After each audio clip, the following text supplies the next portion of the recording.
I and my wife have been married for 5 years. She's 3 months pregnant. My mom is a diabetic, has high blood pressure and has poor memory, so she has been staying with me and my wife for the past 2 years, as nursing homes are extremely expensive where I live.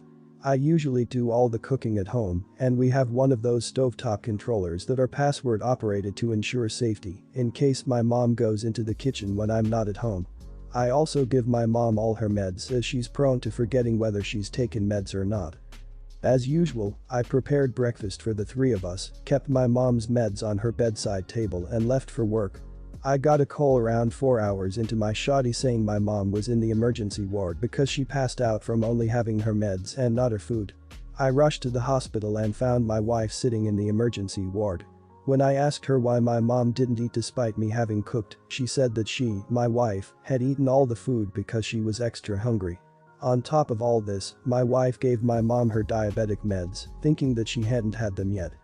I tried to keep my calm, but seeing my mom like that made my blood boil, and I told my wife to just go home. She tried talking to me, but I told her to not test me and that I don't know how much longer I'll stay calm. I made her leave the hospital. She's been texting and calling me, but I haven't replied to her yet.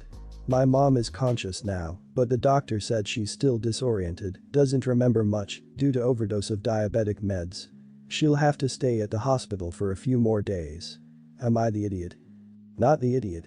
This is not about eating the food you prepared. This is about your wife stealing the food from your mom. 2 years and your wife should know that mom gets food and her meds at the same time. What was her plan? Just not feed mom breakfast this morning. I was hungry so I ate your breakfast, shame for you. I almost wonder if this was intentional, no food and a double dose of meds, and then we don't have to put up with mom anymore. But then she got cold feet and called the hospital. Either way, this is a serious breach of trust. Being hungry doesn't excuse stealing your mom's breakfast. Not the idiot, but this is a very strange situation. Firstly, Webster packing your mom's meds will make life a million times easier for you. The chemist will do it for a very small fee, look into it. Secondly, how does your wife feel about your mom living with you, especially with a baby coming? Is this living arrangement something you guys touch base about regularly or semi-regularly? It's concerning that this happened, and I just wonder if there's some other motive underlying your wife's behavior. Not the idiot for being mad. If your wife is extra hungry, she can have a bowl of cereal or cook something extra herself, rather than selfishly eating the food your mother needs to remain medically stable. Sounds like your wife is playing up the "I am pregnant and need to eat so much more" card rather early. Sigh. Nip that in the bud, or talk to her and cook extra for her going forward, but make it clear that selfish behavior has to stop. My stepmom entered my life when I was 8. I had lost my mom 4 months before. She and my dad met at a grief group. She lost her mom and dad had lost his wife, my mom. They got married 5 months in, and she threw herself into mothering me and having more kids with my dad. It always hurt her that I didn't want another mom. That I wasn't open to having that relationship with her or letting her be that to me. I always kept her in the step-parent who comes into an older kid's life place. She wasn't quite parent, but she was family, and I saw her as that because she brought my dad back to himself. Our relationship has always been complicated because of this. She never gave up the hope one day she would hear me call her mom. And I never opened up to that idea. I was never looking for that. Which meant she always felt like she was in competition with my mom for something she was never going to be able to win in. So when I had my kids, she was hurt to be Grandma Jean and hurt that I told stories about my mom to my kids, and every year on her birthday we write letters to Grandma telling her about stuff. It's something I did as a kid, suggested by my paternal grandparents, and I continued the tradition with my kids. It feels like a nice way to keep someone's memory alive actively, while also not going overboard and getting trapped by the grief. It also makes it something the kids can actively do. My stepmom never knew about the letters, found out about it on my mom's birthday this year and she confronted me about it.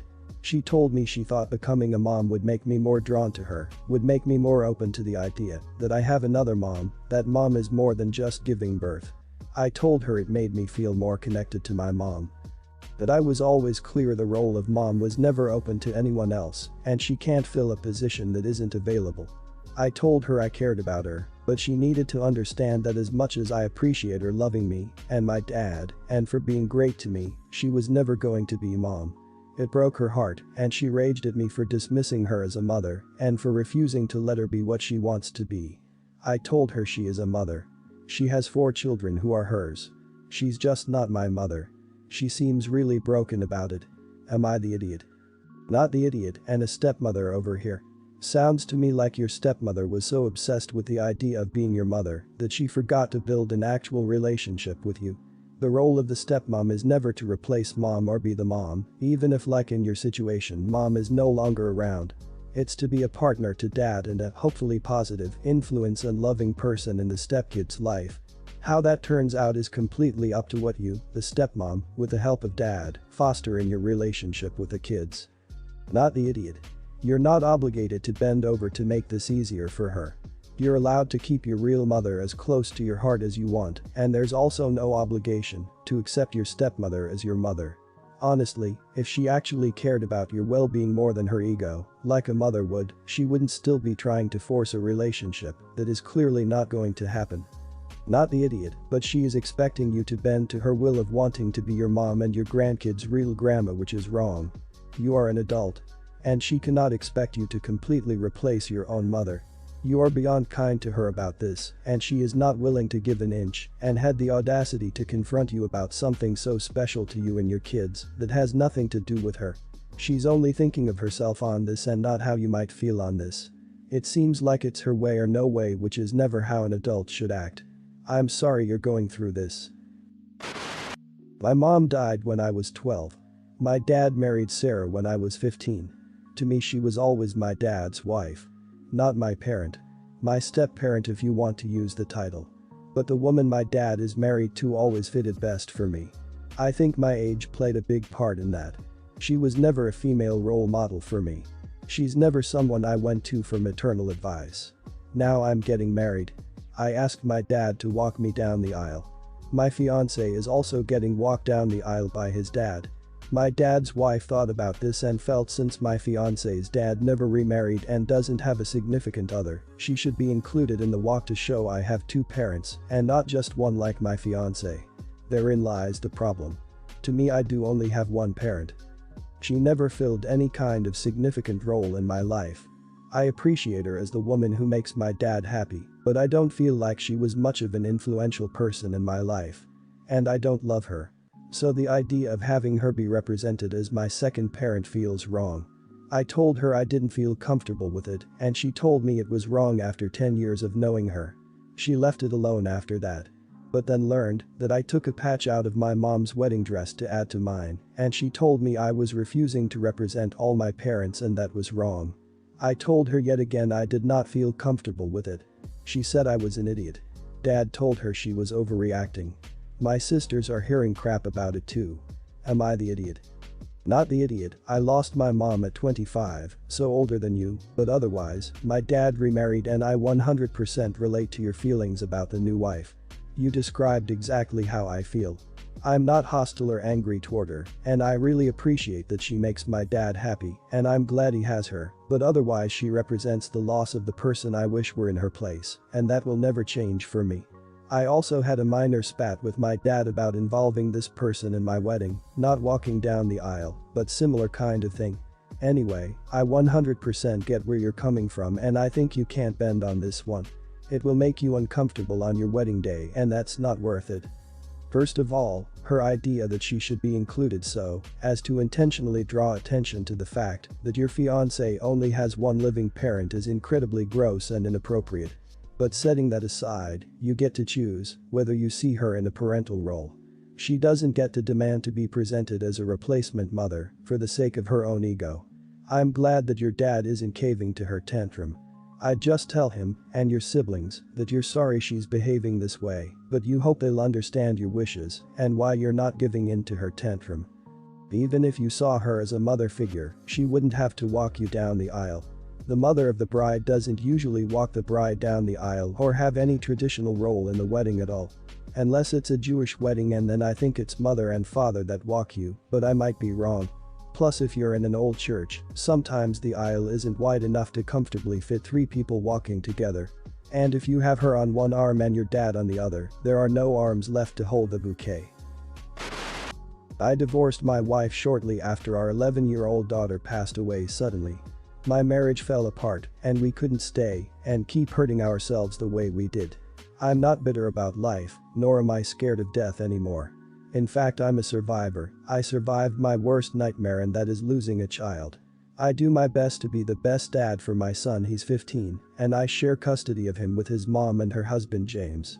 I do have personal issues with James because of his unreasonable expectations for my son. He explicitly made it clear that, as long as my son lives under his roof, then he needs to follow the rules, which is fine, but the problem is James claims my son is being rebellious and disrespecting rules and evading punishments. His latest rant was that my son was hiding stuff in his room and being shady.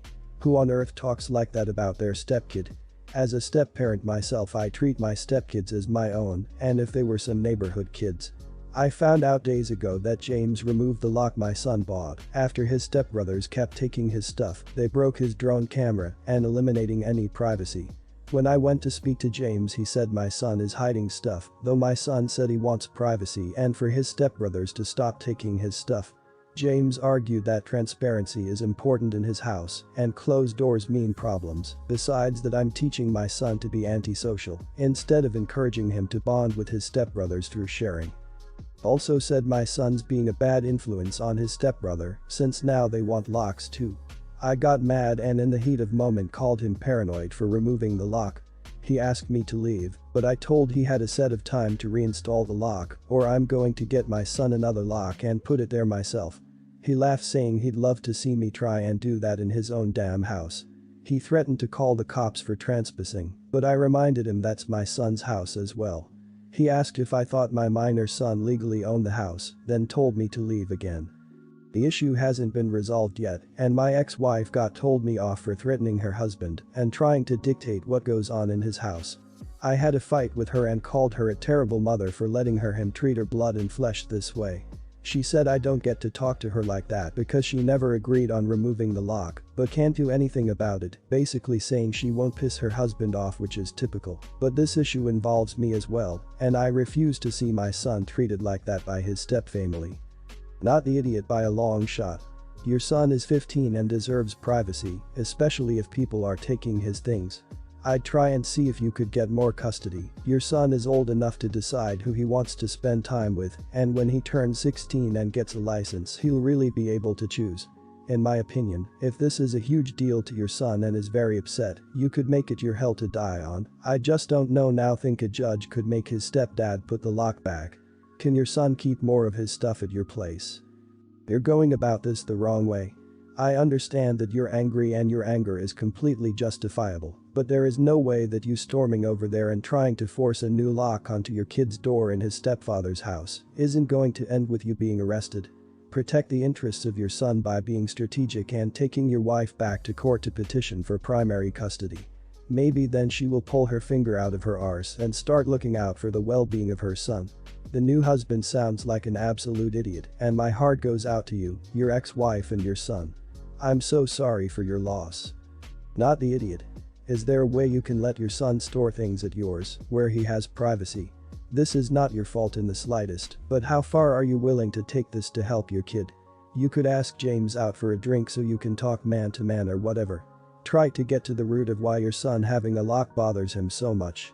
Maybe you can come to some sort of compromise. James might not deserve it, but you wouldn't be doing it for him. My husband's car needed to be repaired, and since I work from home, he asked to borrow mine while his was being fixed. I told him that was fine so long as he did not pair his phone with my car. I reminded him that last time he paired his phone with my car, it disconnected my phone, the app that I use for my remote start, and that any time we were in the car together, it would pair his phone and not mine. It was extremely aggravating, and I ended up having to call tech support to get his phone removed because it somehow made itself the primary user for my car. His car went into the shop on Friday, so he used it to go back and forth to work Saturday, Sunday, and we were going to pick it up this morning. I hadn't driven my car at all this weekend since he had to work. The day we went to go pick up his car, and as soon as I started it his phone immediately paired with the Bluetooth. When I asked why he paired his phone with my car, he said it was because he wanted to listen to his Spotify. I got upset and told him that the only thing that I asked him to do was not pair his phone with my car. I said that he was only using it for 2 days, and he works less than 5 miles from the house, so he could have just listened to the regular radio. He says that it's fine and I can just call and have them reset the Bluetooth if we can't get his phone unpaired. I told him that it wasn't fine, and that last time I had to do this, it was extremely annoying and took over an hour on the phone. Then I told him that the next time he needs to have his car repaired, he can rent a car as he was not allowed to take mine again. Am I the idiot for not letting him use my car anymore? Others are picking up on that this is probably more than just an issue about a phone. I'll take a stab at the implied issues. It's not about the phone pairing. It's about the fact that he doesn't respect that the car is yours, that you as his wife are still your own person and as such, can own property and dictate the terms of its use. Instead he sees you, and all you own, as his to do with as he pleases. He doesn't respect you or your belongings. He locks you out of your car's interface, perhaps he locks you out of other accounts, or is testing the waters to see how you'll react when he locks you out of others. Not the idiot. I don't think you are being an idiot. It was a very simple and basic request that should have been accommodated. However, I do think there's other things at play though if this is what sent you over the edge. And you should probably work on identifying and fixing that. I generally find if I am being angry over something so basic and petty as this toward my spouse, that there is a larger concern needing addressed by the two of us. Not the idiot. To all the people saying there is something more, of course there is. It's the basic lack of respect and the willingness to lie. If I ask you not to do one thing and you agree to those terms and then do whatever the hell you want anyway, then how can I ever trust your word? It's not that hard to not pair your phone for 2 days and keep your word along with the peace in your household. Simply listen to the radio or put on some headphones or earbuds and listen to your Spotify on the headphones. So no, wife should not allow these antics because if she lets him her way with this, she's teaching him she will put up with being lied to.